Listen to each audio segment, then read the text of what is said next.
Quero convidar você a acompanhar comigo a leitura do livro do Evangelho de João, capítulo 6. Mas seria bom se você tivesse um papel, uma caneta, para que você anotasse algumas referências bíblicas que ao longo da mensagem serão apresentadas, até para que você possa conferi-las e fazer depois em casa o seu ruminar da palavra de Deus. Quando a palavra de Deus chama os crentes de ovelhas, é Jesus quem nos chama de ovelhas. Ovelha é um ser ruminante. Ele mastiga, ele engole, vai para um estômago, ali ele recebe alguns ácidos, volta para a boca, mastiga de novo, rumina, vai para outro estômago, até que todos os elementos nutritivos daquele alimento sejam absorvidos e recebidos pelo organismo da ovelha. Isso significa dizer que nós devemos receber a palavra de Deus, e ao longo da semana nós vamos ruminar essa palavra, de modo a extrair dela todo o nutriente que vai nos abençoar e fazer de nós fortalecidos e capacitados para sermos os cristãos autênticos que glorificam o nome de Deus e por isso são abençoados. Amém? Então, o Evangelho de João, capítulo 6, versículo de 5 a 15, eu leio assim: Então Jesus, erguendo os olhos e vendo que grande multidão vinha ter com ele, disse a Filipe: Onde compraremos pães para lhes dar de comer? Respondeu-lhe Filipe: Não lhes bastariam 200 denários de pão para receber cada um o seu pedaço? Um dos seus discípulos, chamado André, irmão de Simão Pedro, informou a Jesus: Está aí um rapaz que tem 5 pães de cevada e 2 peixinhos, mas isto que é para tanta gente? Disse Jesus: Fazei o povo assentar-se, pois havia naquele lugar muita relva. Assentaram-se, pois, os homens em número de quase 5.000.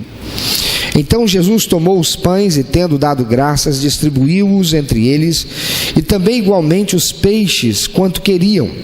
E quando já estavam fartos, disse Jesus aos seus discípulos: Recolhei os pedaços que sobraram, para que nada se perca.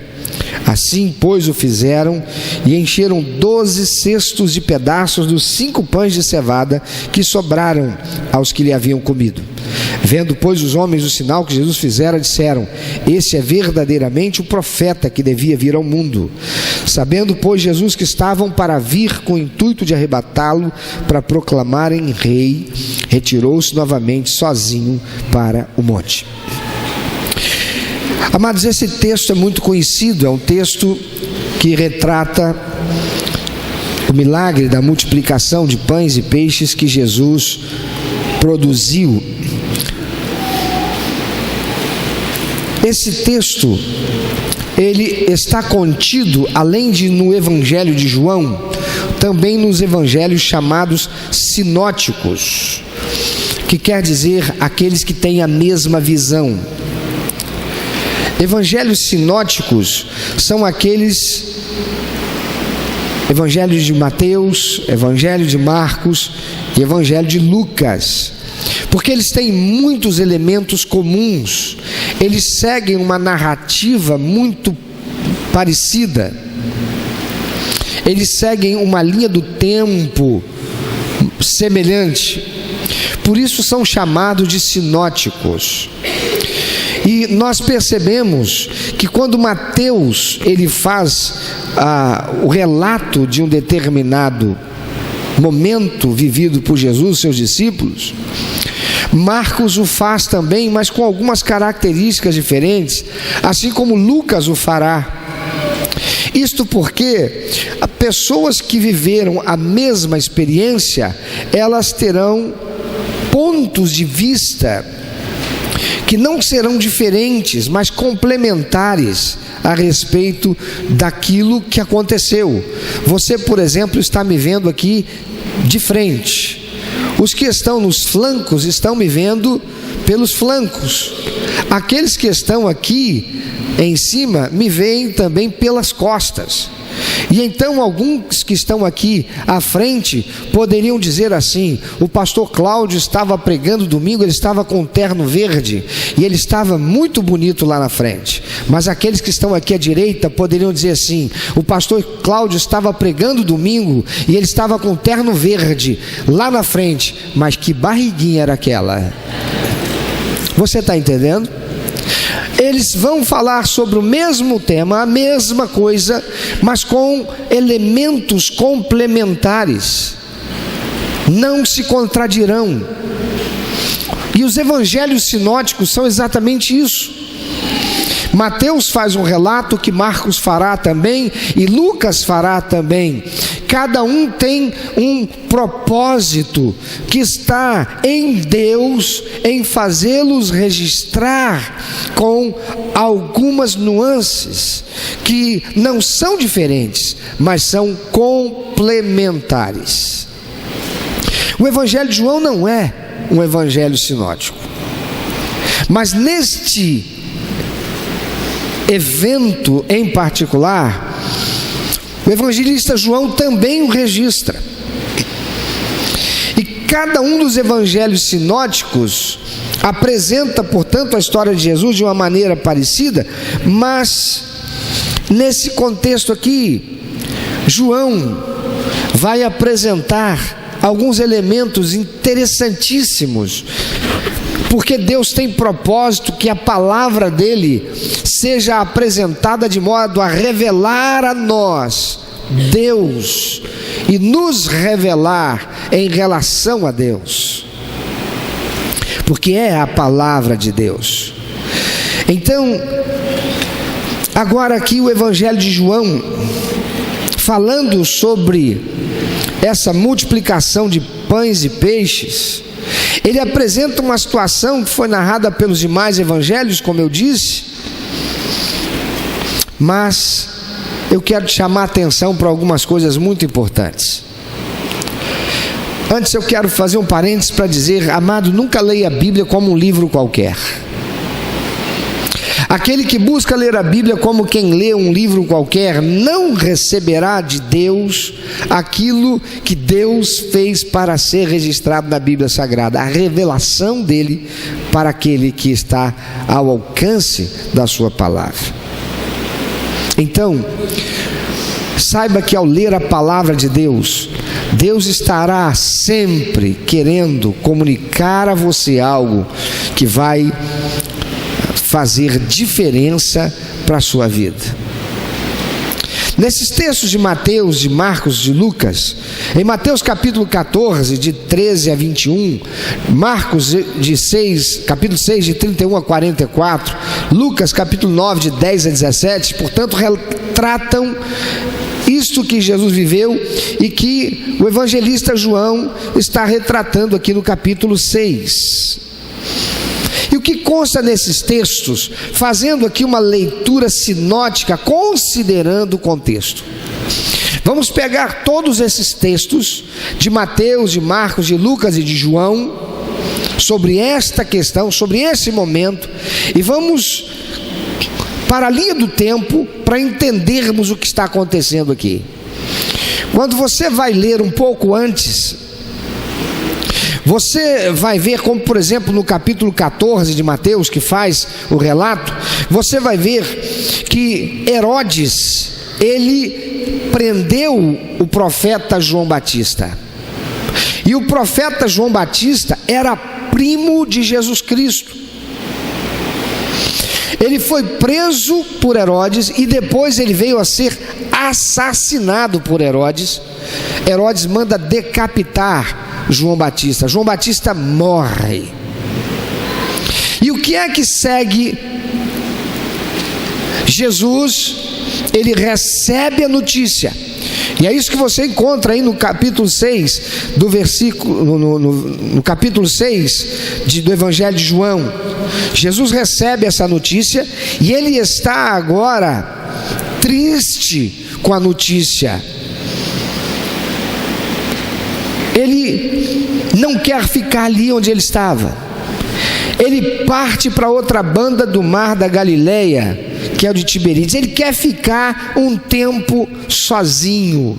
Ele vai para um lugar deserto, ou seja, um lugar onde não havia povoado, onde não havia ninguém morando, um lugar que não é deserto árido no sentido de aquele deserto de areia como nos vem à mente.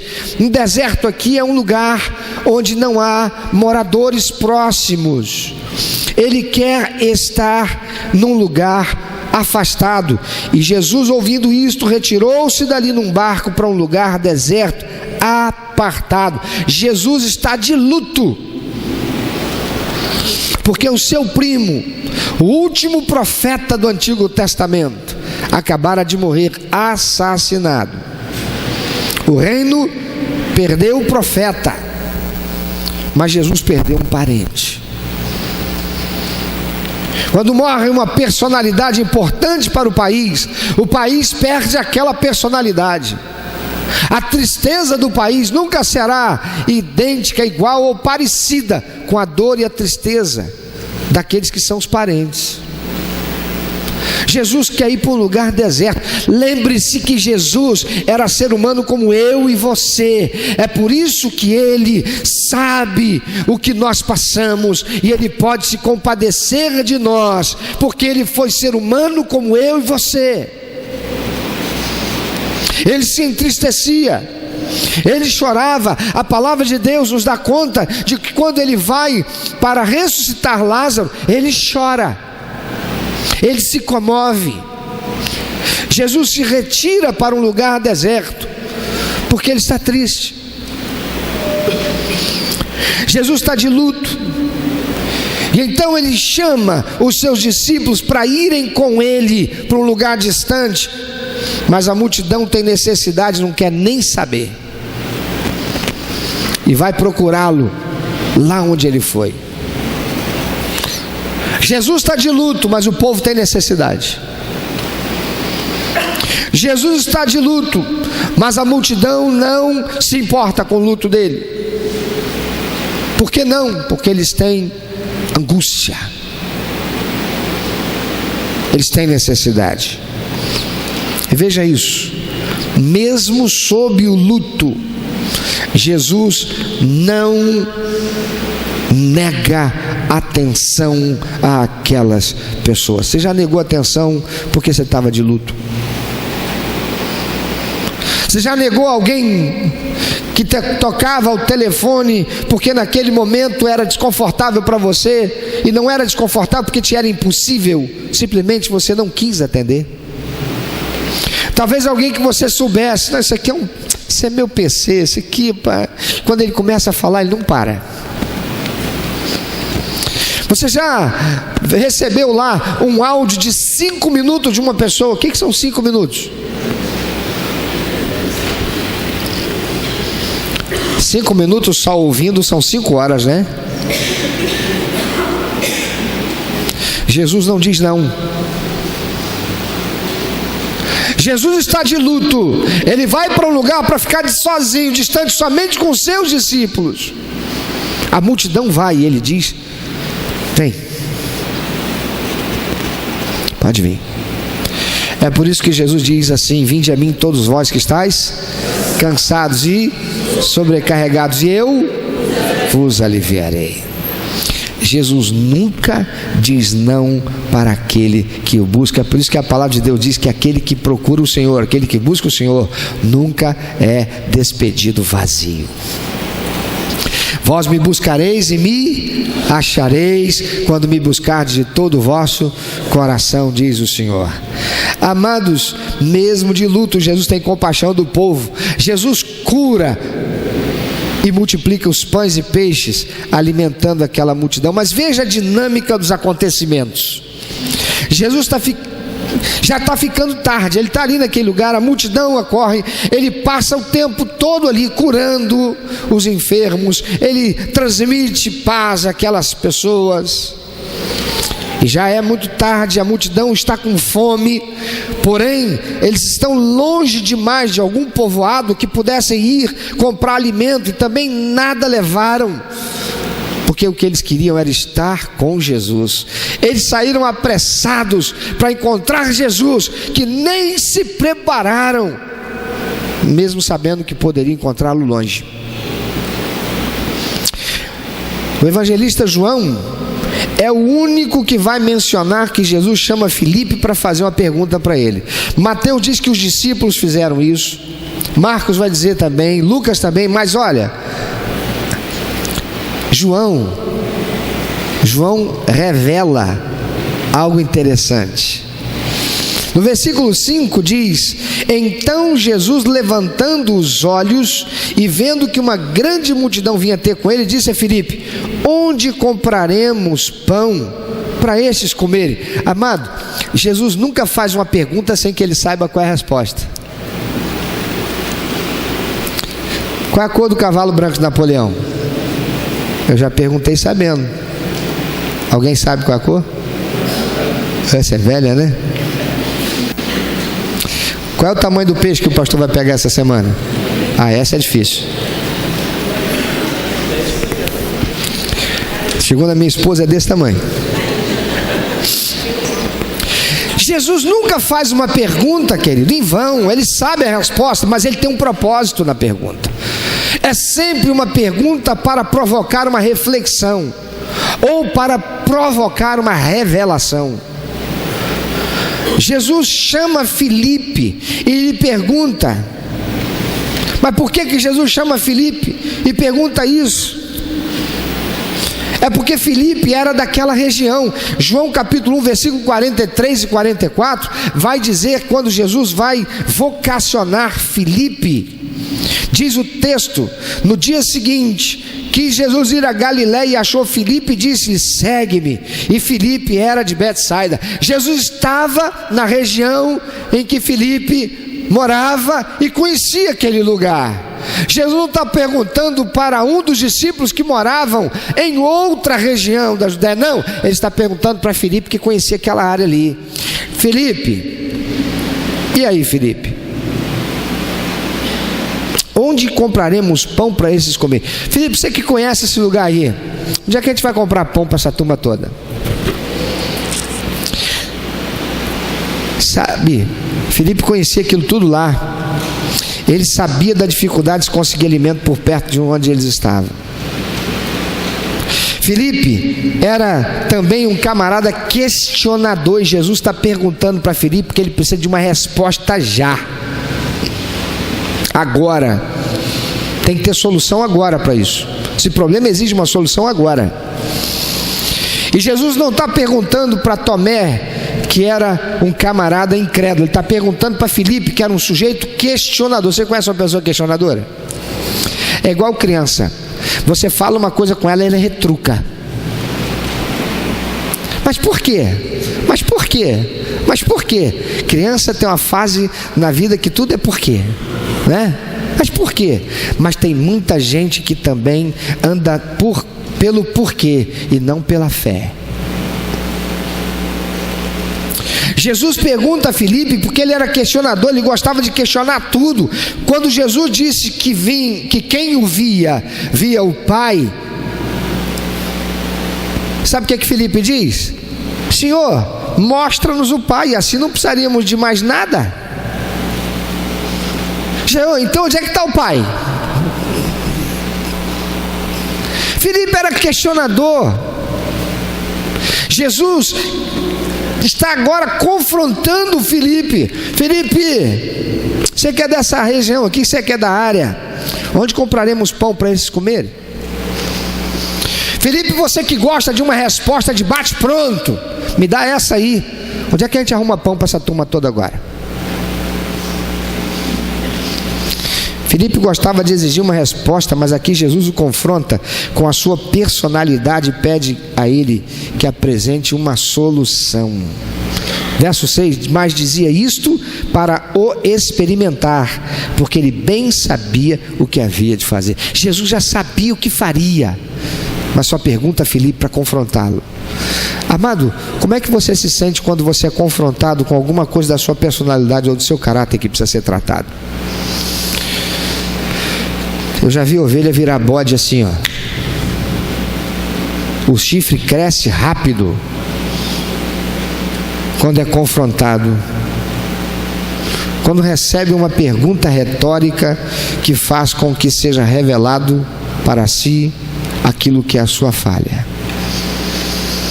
Não para o expor a vergonha, mas para fazê-lo refletir. É o que Jesus está fazendo. Jesus joga a bola para Filipe. Filipe, onde é que a gente vai comprar pão para esses aí todos comerem? Veja que há algumas situações interessantes reveladas nas atitudes dos discípulos que denunciam o que nós costumamos fazer quando vemos um problema. E agora eu estou mencionando, lembrem, aqui o contexto dos evangelhos sinóticos, Mateus, Marcos, Lucas, e também agora adicionados pelo de João.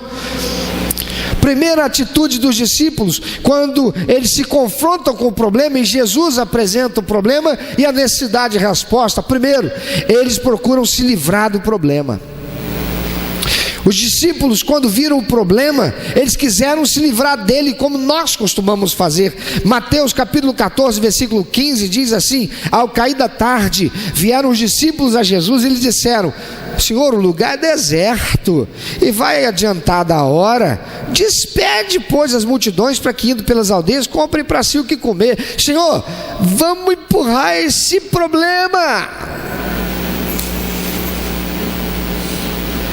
bota esse povo para ir para casa, Senhor. É que não tem como resolver esse problema. Senhor, empurra esse problema para amanhã, deixa eles com eles. Não é como a gente às vezes costuma fazer quando o problema vem? Segundo, protelar a solução. Filipe diz: Jesus, a solução nós não temos, porque custaria 200 denários, ou seja, 200 dias de trabalho, salário de 200 dias de trabalho. Ou seja, protela a solução aí, porque não dá para resolver agora não. Jesus vai empurrando com a barriga aí esse negócio, porque agora não dá para resolver não. Primeiro, vamos fugir da situação. Jesus manda esse povo embora. Segundo, vamos empurrar para amanhã. Jesus, não dá para comprar não, a gente precisaria de ter 200 denários, como é que vai ser isso aqui? Terceiro, joga o problema para Jesus. Aparece André com um rapaz que tinha 5 pães e 2 peixes, mas Filipe, o questionador, diz: isso aí não é nada. Ou seja, Jesus, sabe por que a gente não resolve o problema? É porque a gente não tem o suficiente não. O que você vai fazer? O que você faz quando o problema aparece? Você tenta se livrar dele? Você empurra para depois? Agora não vou. Eu sei que esse irmão aqui está com esse problema, eu sei que esse vizinho aqui está com esse problema, mas hoje não, amanhã. Ou você empurra para o pastor, ou você empurra para Jesus. Irmão, ora aí, procura Deus aí, exerce fé, irmão. Aqui nesse relato do evangelista João, uma importante distinção que ele faz dos evangelistas Mateus, Marcos e Lucas. Mateus capítulo 14, versículo 17, Marcos capítulo 6, versículo 38 e Lucas capítulo 9, versículo 13, dizem que aquele moço tinha pães e peixes. Olha o que diz Mateus 14, 17. Então eles lhe disseram: não temos aqui senão 5 pães e 2 peixes. Veja agora o que diz Marcos 6, 38. Marcos diz assim: ao que ele lhes disse: quantos pães tendes? Ide ver. E tendo-se informado, responderam: 5 pães e 2 peixes. Agora veja Lucas capítulo 9, versículo 13. Mas ele lhes disse: dá-lhes vós de comer. Responderam eles: não temos senão 5 pães e 2 peixes, salvo se nós formos comprar comida para todo esse povo. Eles dizem que eram pães e peixes, mas agora veja o versículo 9 do capítulo 6 do evangelista João, que é o único que revela que os pães, eles não eram apenas pães, e que os peixes não eram apenas peixes, ele diz: está aqui um rapaz que tem o quê? 5 pães de cevada, e 2 pães, e 2 o quê? Peixinhos. Mas o que é isso para tantos? João vai dizer que não eram pães, eram pães de cevada. Alguém aqui já tomou café de cevada? Quem já tomou café de cevada? Não, você não tomou café de cevada, você tomou chá de cevada, porque café é de café. Mas quantos já chamaram café de cevada de café?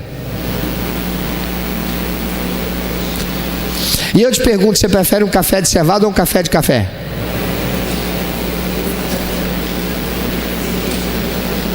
João vai dizer, não eram pães, eram pães de cevada.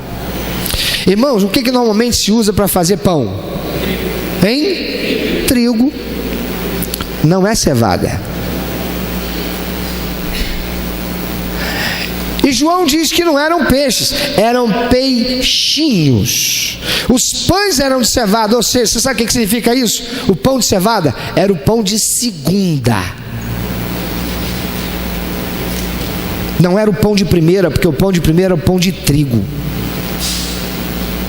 O pão de cevada, João menciona que era o pão de cevada, porque o pão de cevada era o pão dos pobres. Os pobres não comiam normalmente o pão de trigo, mas era o pão de cevada. Era um pão de segunda. Isso mostra o nível da condição daquele jovem que tinha pães, mas que eram de segunda, que era de cevada. Os discípulos olham para aqueles pães e dizem: isso aqui não é nada de valor para resolver o problema, isso aqui vai dar para nada. Além de serem somente 5 pães, eles não eram apenas 5 pães, eram pães de segunda, era o pão do pobre. Os discípulos olham então e ficam mais desanimados ainda. Tem gente que olha para o problema e para aquilo que tem e diz assim: isso aqui não dá para nada. Ainda tem gente que diz que é crente e diz: mas o pouco com Deus é muito. Por que então não consegue dormir? Se a palavra do Senhor diz, você está preocupado com o quê? Se é Deus que veste a erva do campo, e nem Salomão se vestiu tão lindamente como ela. Se as aves do céu não trabalham, mas ninguém já viu um passarinho morrer de fome. E quanto mais são vocês do que as aves ou a erva. Então não tenham anseio pelo que hão de comer, de beber ou de vestir, porque o Senhor vai cuidar de você.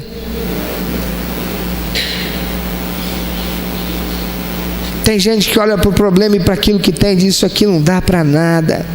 Tem gente que olha para a oferta e diz assim: eu não vou nem entregar, tudo que eu tenho, isso aqui, centavos.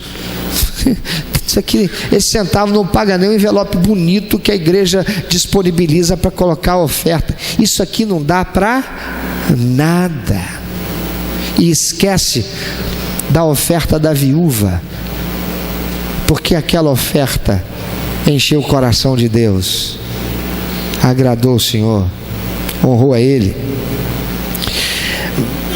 Amados, em 2 Reis capítulo 4, a gente encontra a viúva de um filho de um profeta que vai até o profeta Eliseu. E ela vai lá para pedir ajuda, porque o marido dela morrera deixando dívidas. E os credores estão batendo na porta dela para dizer: ou você paga as nossas dívidas, ou a sua dívida, ou nós vamos usar a lei e vamos levar os seus filhos para serem nossos escravos, em pagamento da dívida. Ela está angustiada, ela está desesperada. Ela vai até o profeta Eliseu. E quando chega o profeta Eliseu faz uma pergunta para ela: o que é que você tem em casa? Ela diz: profeta, a gente não tem nada, tudo que temos é só um pouquinho de azeite, mais nada. O que é isso para resolver o problema? Não tem nada, profeta. Sabe, eu vejo gente que é crente, foi infiel a Deus, roubou de Deus, foi ladrão, tomou do dízimo que é do Senhor e usou o dízimo para outras coisas, cedendo à tentação de Satanás. Agora está arrependido, reconhece que pecou, está sofrendo a consequência da infidelidade. Quem é o ladrão que não acaba em qualquer momento sofrendo as consequências dos seus atos errados? Onde está Sérgio Cabral? O espertalhão? Onde estão todos aqueles que usaram do poder que lhes foi conferido com confiança? Não existe pecado, diz a palavra de Deus, que vai ficar encoberto. Todo o pecado será descoberto.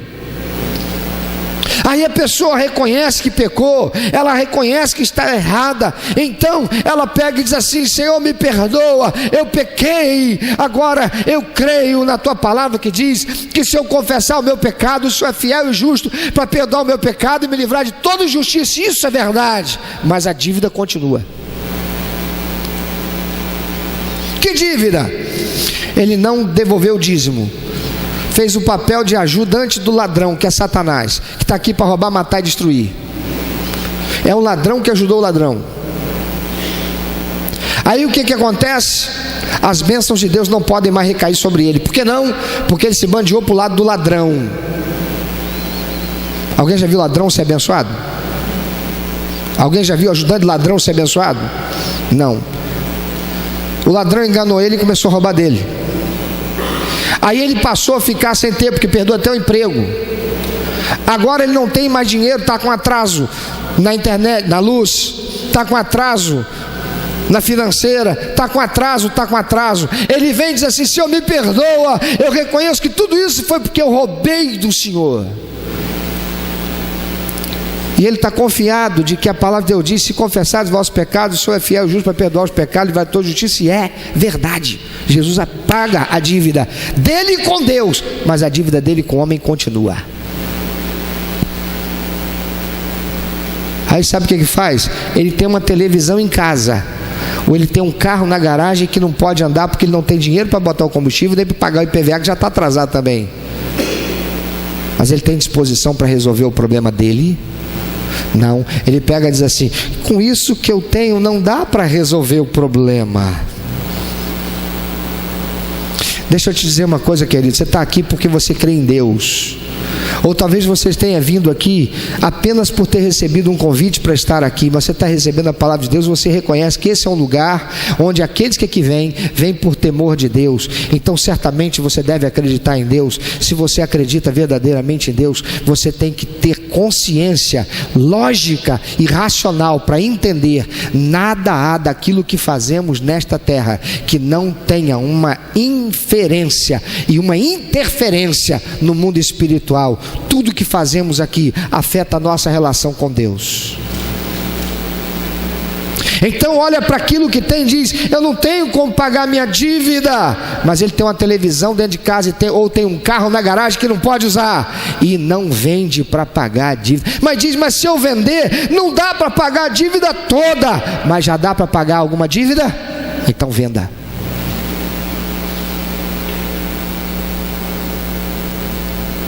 É com um pouco da fidelidade que Deus vai operar um milagre. Eles olharam e disseram: isso aqui é pouco. A viúva olhou e disse assim: a gente só tem um pouquinho de azeite. O que é isso? E o profeta Eliseu disse para ela: então você pega todos os seus filhos, vai na sua vizinhança, pede vasilhas emprestadas, tantas quanto você puder, enche a tua casa de vasilha. Pega todas as vasilhas que você tem e todas que você conseguir emprestada, fecha as portas da casa, as janelas, se tranca dentro de casa com os seus filhos, ora, e começa a verter o azeite na panela. E a palavra de Deus diz que quando aquela mulher obedeceu o profeta e ela começou a verter o azeite na panela, a panela foi se enchendo, mas o azeite não parava de jorrar.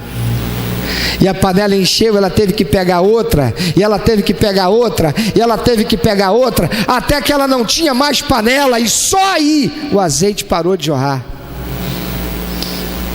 porque enquanto ela obedeceu, o milagre se fez.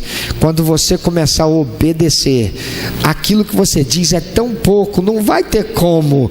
Deus vai honrar por causa da tua fidelidade e a tua disposição para honrar a Deus, porque a palavra de Deus diz: ninguém deva nada a ninguém a não ser o amor. Você está devendo a alguém e você está olhando dizendo assim: mas não tem como pagar, eu estou desempregado, eu não tenho nada. Mas tem aquele tênis de marca que é honesto, que você comprou na loja, e não aquele que é a réplica. Ele é um tênis honesto, foi comprado honestamente. Quanto ele vale? Anda descalço, mas não fica devendo nada a ninguém. E vai crer que Deus vai fazer em consequência da sua disposição para honrar a Ele, obedecendo a sua palavra. Não é trazer o dinheiro para a igreja e ofertar, não. Vai pagar quem você deve. Pastor, mas não é suficiente para pagar minha dívida. Chama ele e diz assim: olha, eu acabei de vender um carro que eu tinha, acabei de vender a televisão que eu tinha, o DVD que eu tinha, vendi o Xbox 360 da minha filhinha, vendi o tênis, eu estou aqui de chinelo de dedo ou descalço, sei que não paga toda a dívida que eu tenho com você, mas eu quero amortizar.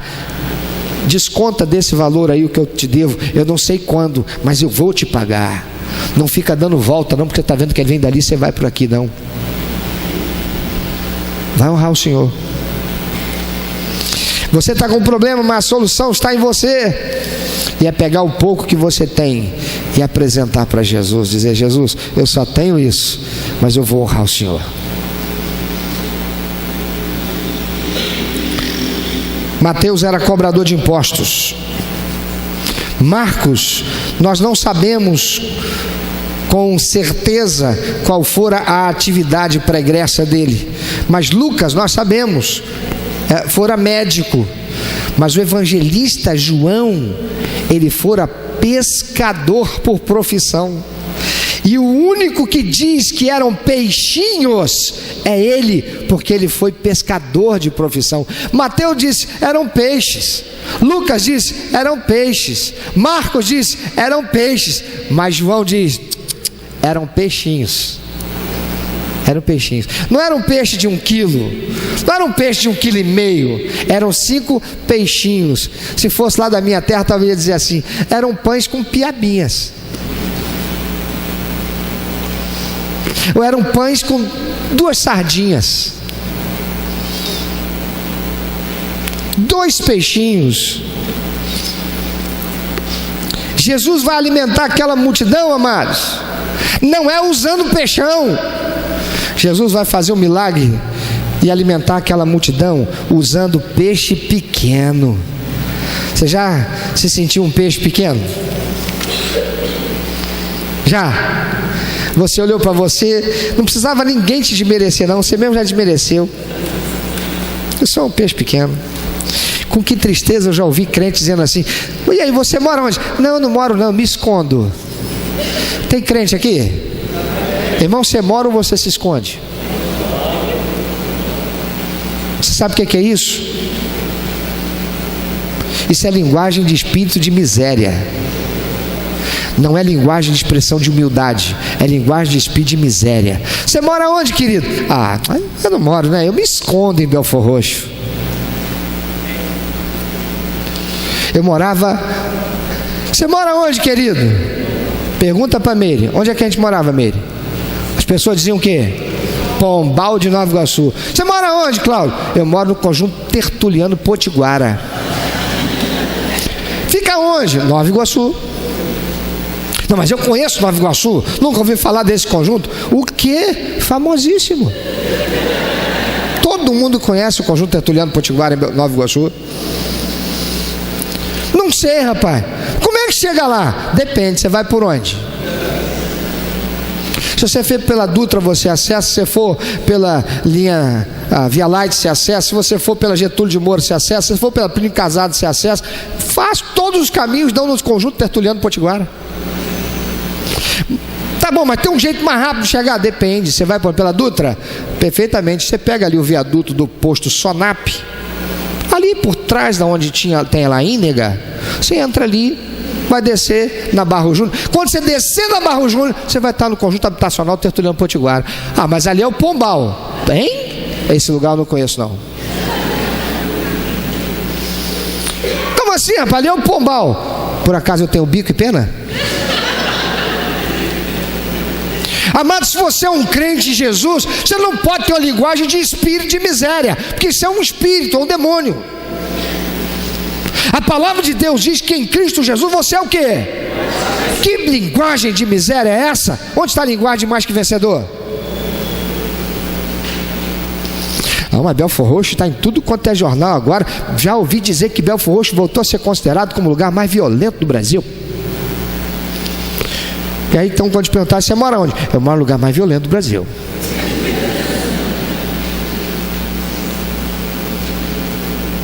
Olha para quem está do teu lado. Vê se tem cara de pedir miséria andando na vida dele. Se tiver, bota a mão, expulsa agora, em nome de Jesus. Ei! Jesus vai alimentar aquela multidão usando peixe pequeno. Você se sente peixe pequeno em meio aos grandes, mas é você que Jesus quer usar. A palavra de Deus diz assim: ei, sou eu quem exalto aquele que a si mesmo se humilha, mas rebaixo aquele que é altivo, orgulhoso, vaidoso, o prepotente. Esse vai cair do cavalo. Você pode se sentir peixe pequeno, mas a palavra de Deus diz que o Senhor olha para o que está no coração. Olhavam para Davizinho e diziam: isso aqui é um peixinho pequeno. Mas foi esse peixinho pequeno que Deus usou para vencer o gigante Golias, que tinha quase 3 metros de altura, usando uma funda. Você pode se sentir, querido, querida, um pão de cevada. Você pode se sentir um pão de segunda, mas Jesus é especialista em usar os que não são para confundir os que são. Aleluia. Mas como comeria o peixe? Era costume pegar o peixe, retirar a cabeça, retirar as vísceras, salgá-lo e então untá-lo com azeite. Não é assim que a gente come a sardinha? O que é a sardinha? É um peixe que foi cozido, tiraram a cabeça, é melhor não dizer, mas as vísceras estão lá. E ele é embebido em azeite para preservar. E era isso que faziam: pegavam o peixe, tiravam a cabeça, tiravam as vísceras, salgavam-no e untavam-no com azeite. Azeite, amados, é uma das figuras que a Bíblia usa para se referir à unção do Espírito Santo. Ei, ouça isso, é a revelação de Deus através do evangelista João para mim e para você. Se você é peixe pequeno, mas se você tem azeite, que é o Espírito Santo de Deus, o Senhor vai te usar. Verso 11, Jesus pega e quebra os pães e peixes. E Jesus tomou os pães e, havendo dado graças, repartiu. Repartir é quebrar. Os pães naquele tempo, você já deve ter visto isso em algum filme de época.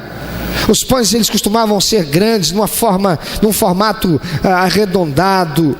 Eles pegavam e quebravam o pão.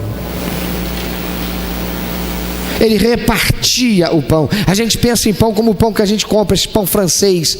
Você pode imaginar pão francês em Israel? Pão francês é da França, não? Jesus pega e parte, quebra o pão. Ele quebra, ele reparte. E Jesus tomou os pães e, havendo dado graças, repartiu, ou seja, quebrou, dando aos discípulos, e os discípulos pelos que estavam assentados, e igualmente também dos peixes, quanto eles queriam. Sabe, Jesus, ele pega os pães e quebra para repartir. Ouça isso. Para Jesus usar você e realizar um grande milagre de multiplicação na sua vida através de você, Ele tem que te quebrar também. Isso pode até te parecer ruim, isso pode fazer você ficar temendo que vá doer, mas deixa Jesus te quebrar, porque quebrado Ele vai te fazer maior. orgulho, vaidade, prepotência, predisposição para ser rebelde e insubmisso. É preciso ser quebrado, porque com isso Jesus não pode te fazer crescer, porque isso é marca de Satanás na sua vida. Então deixa Jesus te quebrar, deixa Jesus te quebrar. Na verdade, tenha coragem de dizer para Ele: Senhor, me quebra e me faz vaso novo. Eu quero viver a multiplicação na minha vida, eu quero crescer, Senhor. Imagina, Jesus diz que os discípulos repartissem e alimentassem as pessoas. E Jesus tomou os pães e, havendo dado graça, repartiu pelos discípulos, e os discípulos pelos que estavam assentados, igualmente também dos peixes, quanto eles queriam. Eles queriam mais? Toma mais. Jesus manda os discípulos repartirem. O milagre aconteceu primeiro na mão de Jesus, depois na mão de quem? Dos discípulos. Agora imagina comigo. Primeiro é Filipe, Jesus confronta ele, que era o questionador. Agora imagina Tomé. Jesus vira para Tomé e diz assim: toma, Tomé, vai lá e reparte com os outros. Tomé, o incrédulo, aquele que não quis acreditar, mesmo os outros 10 dizendo: ele ressuscitou, mesmo ele ouvindo das mulheres: ele ressuscitou, a gente foi lá. Tomé: só se eu tocar no lugar onde o cravo furou. Agora Jesus chega para ele: Tomé, vai lá, Tomé, reparte. Imagina Tomé segurando um pedaço daquele pão e olhando para aquela multidão.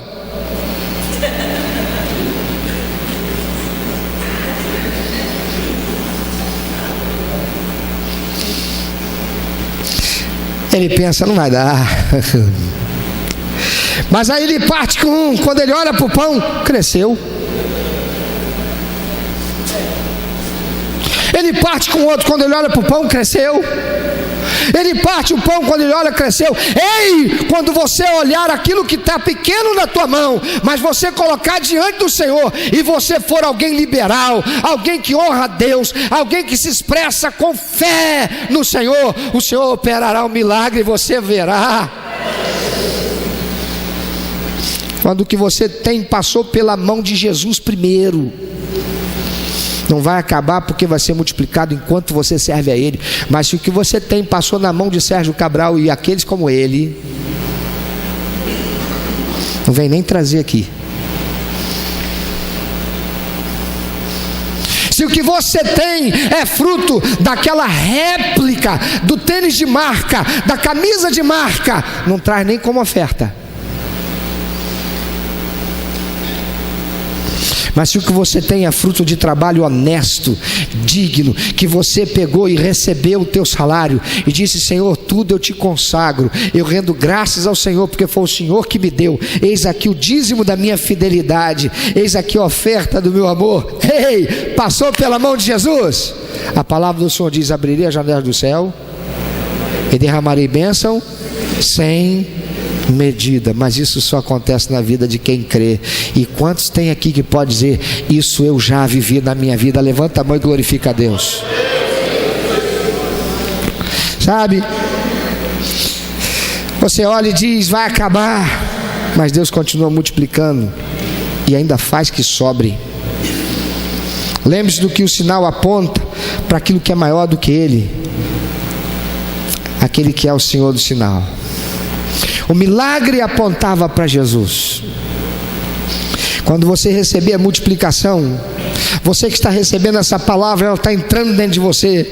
Você que está recebendo essa palavra vai sair daqui para viver por fé e pela palavra de Deus, pelos princípios e valores de Deus, e não pela influência de Satanás nesse mundo corrupto, corruptor, que talvez já tenha te corrompido, mas que hoje você vai dizer: eu largo tudo, como aquele pequenininho que subiu na árvore e Jesus foi para a casa dele. Como é o nome dele? Muito bem.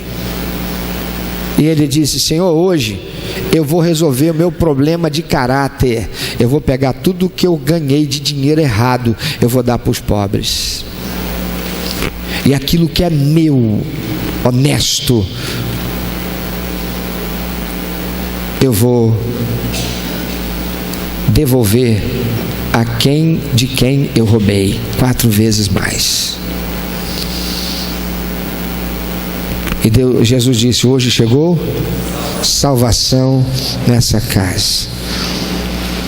E quando você estiver fazendo isso, e Deus estiver operando a multiplicação na sua vida, ouça isso, lembre-se de honrar aquele que é o Senhor da multiplicação, porque Satanás vai te tentar lá na frente.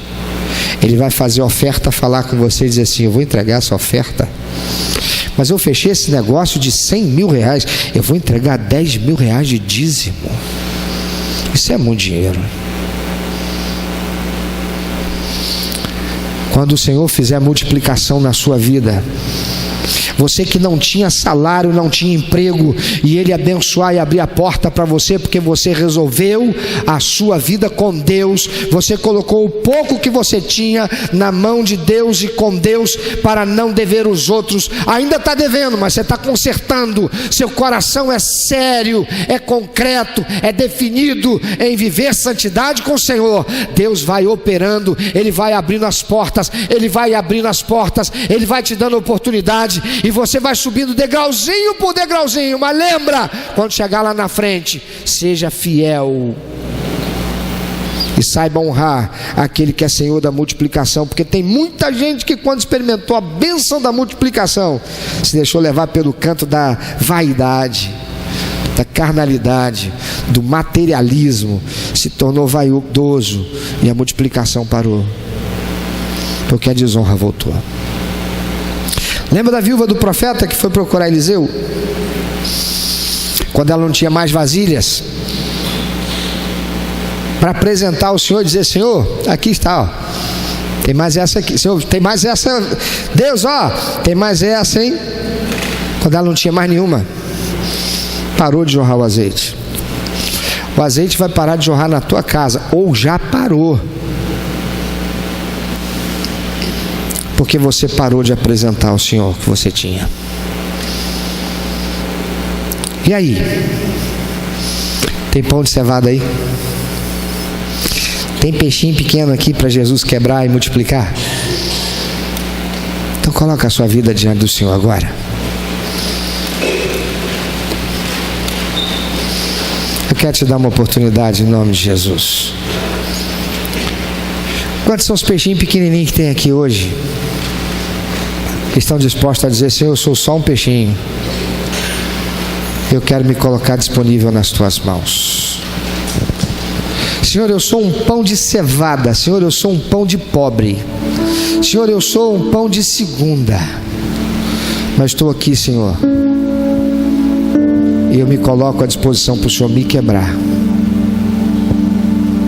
Eu aprendi que para eu ser abençoado, eu primeiro tenho que ser bênção. Então eu coloco nas tuas mãos agora, Senhor, a minha vida.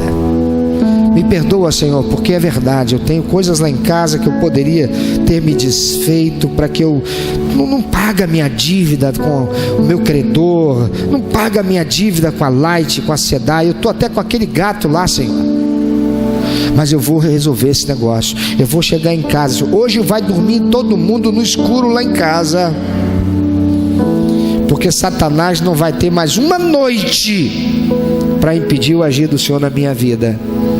Ninguém pode impedir o agir do Senhor. O Senhor me deu livre-arbítrio, eu escolhi obedecer Satanás. Eu limpo hoje a minha casa, limpo hoje a minha vida. Eu tiro agora, tiro hoje aquilo que está errado. Eu apresento ao Senhor o pouquinho que eu tenho. Eu tenho só isso aqui, Senhor, só esse pouquinho de azeite. Eu tenho isso aqui, Senhor, só esses pãezinhos pequenos aqui, esses pãezinhos de cevada. Senhor, o que eu ganho é um salário mínimo, Senhor. O que eu ganho é menos que um salário mínimo, Senhor. Mas Satanás não vai mais me convencer de que dízimo disso pouquinho que eu ganho não é nada, e me fazer sentir envergonhado e com isso roubar do Senhor, para impedir que eu possa ser abençoado pelo Senhor.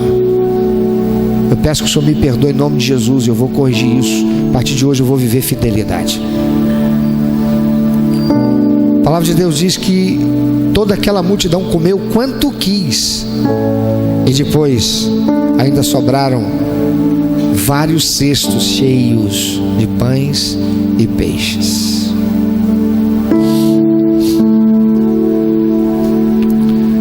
Tem peixinho aqui hoje? Tem pão de cevada? Tem gente aqui que precisa ser quebrada pelo Senhor e quer deixar-se ser quebrado. Que significa dizer que vai colocar sua vida no altar do Senhor e dizer: Senhor, me perdoe, eu tenho andado longe do Senhor.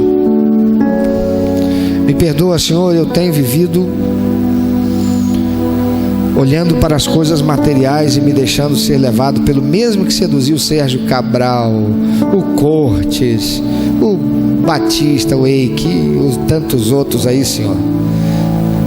Eu sou só um peixinho pequeno, mas andando no mesmo caminho errado que eles, e por isso eu reconheço que a minha vida não pode ir para frente. E quando eu dou um passo para frente, Senhor, quando eu vou olhar, dei 2 para trás. Quando eu conquisto uma coisa, Senhor, eu olho, cadê?